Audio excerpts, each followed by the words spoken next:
umwe mu bagore bavugwaho inkuru zitandukanye mu mateka y'u Rwanda. Hari abumva iryo zina bagasesa urumeza, abandi bakamufata nk'igikomerezwa, Imana cyangwa se Sekibi n'ibindi byinshi bigiye bitandukanye. Uyu Nyabingi ni muntu ki? Kanda subscribe kuri Eagle Magic TV, ubundi tujye tubana mu biganiro byacu uko bukeye n'uko bwije. Twinjirane mu kiganiro rero.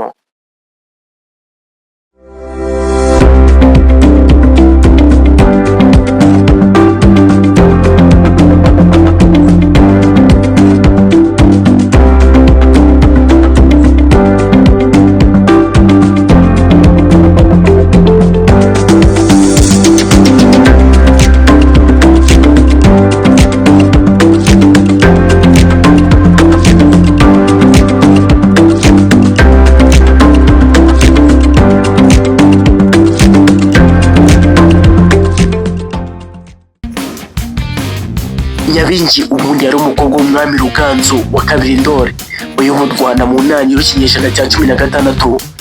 Uyu mukobwa yabyaye ubwo yarahungiye Karangwe kwa Nyirasenge ya Bunyana. Muri icyo gihe yari yarahunze nibwo Ruganzu yahuye n'umugore w'umunyakarangwekazi babyarana umwana w'umukobwa bamwita Nyabingi.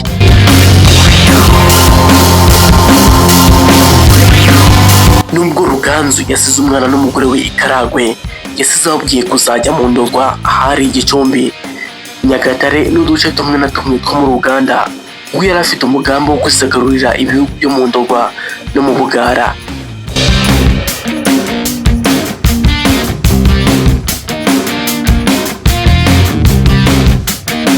Igihe cyarageze Ruganzu kuko atera inzira ya Muramira, umwami w'u Bugara aramwica, bityo Nyabingi nawe aza gutura mu Bugara undi munyarwanda wese usohotse.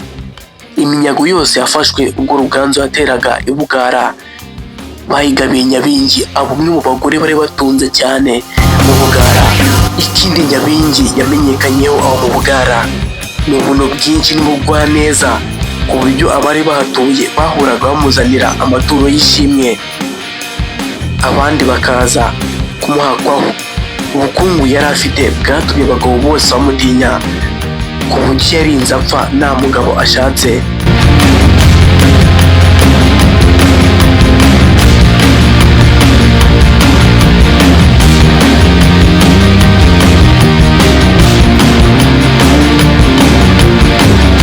Umusizi Nsanzabera Jean Dieu, inzobere mu mateka y'u Rwanda, avuga ko ubwo Nyabingi yari agiye gupfa yahamagaye abaja be n'abagaragu abihera bwa butunzi bwe bwose bazabigabane, nk'ikimenyetso cyo kuzahora bamwibuka.